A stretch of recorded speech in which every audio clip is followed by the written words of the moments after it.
Malam ini tanggal 12 Juli 2025 saya resmi ditunjuk oleh Profesor Paiman ya, bersama dengan tim pembela kaum rumah, para tabas dan rekan. Kita resmi melaporkan Roy Suryo dan kawan-kawan ya, dan dengan pasal pencemaran nama baik ya, kemudian pasal-pasal yang bersifat menyebarkan berita bohong, dan ada salah satu juga merupakan pemerasan yang dilakukan oleh oknum Bambang Suryadi ya. Jadi kita tidak terlalu mengekspos, tapi yang jelas sebagai orang yang merasa difitnah, ini adalah satu perbuatan keji yang merupakan rekayasa pemberitaan yang sangat merusak kehormatan nama baik Profesor Paiman dan keluarga.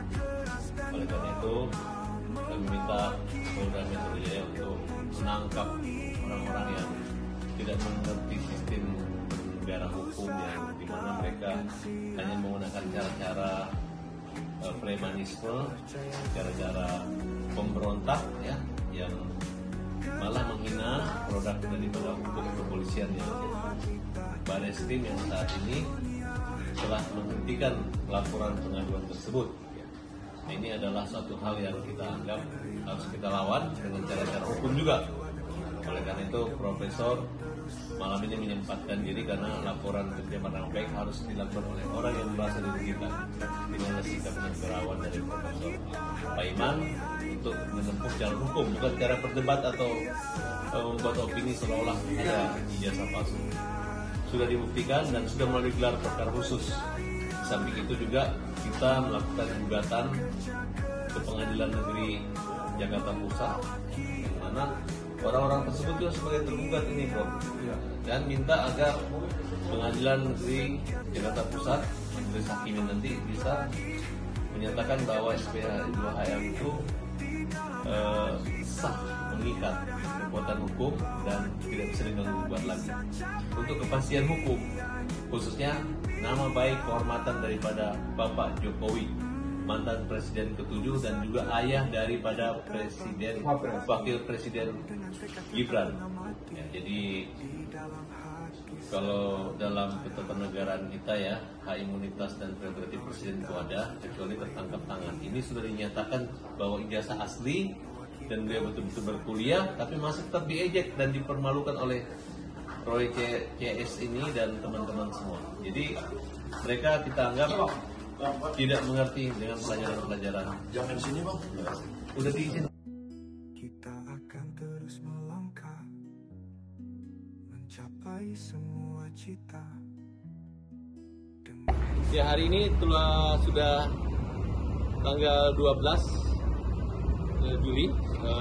Kita melaporkan 2 laporan polisi ya. Pertama, Roy Suryo, Bambang Suryadi, Rismond dan Hermanto ya, untuk pencemaran nama baik Profesor. Dan untuk pasal pemberasannya kita Bambang Suryadi sudah resmi, segera Polda proses, tangkap mereka, nggak ada basa-basi lagi. Laporan ijazah sudah dihentikan penyelidikannya, dan mereka tidak boleh tidak menghormati institusi kepolisian, khususnya Kabar Eskrim. Silakan, Pak. Ya, saya kira terima kasih kepada Pak Dr. Pak Abbas yang telah menemani kami untuk melaporkan ke Polda Metro Jaya terkait dengan penyebaran berita bohong, pencemaran nama baik, dan pemerasan. Mudah-mudahan apa yang disampaikan oleh Pak tadi, Polda segera menindaklanjuti dan menangkap saudara Bambang Suryadi dan memproses hukum Roy Suryo dan kawan-kawan terkait dengan penyebaran berita bohong, penyebaran nama baik. Terima kasih. Segera proses hukum Roy Suryo, Rismond Sianipar, Hermanto, dan Bambang Suryadi Bintor karena telah melakukan pencemaran nama baik dan pemerasan. Tangkap. Segera tangkap Roy Suryo dan kawan-kawan karena telah mencemarkan nama baik Profesor. proses hukum. Dan jangan lupa satu lagi, tangkap pemeras-pemeras itu yang mendapatkan keuntungan dengan cara yang tidak benar. Tangkap. Tangkap.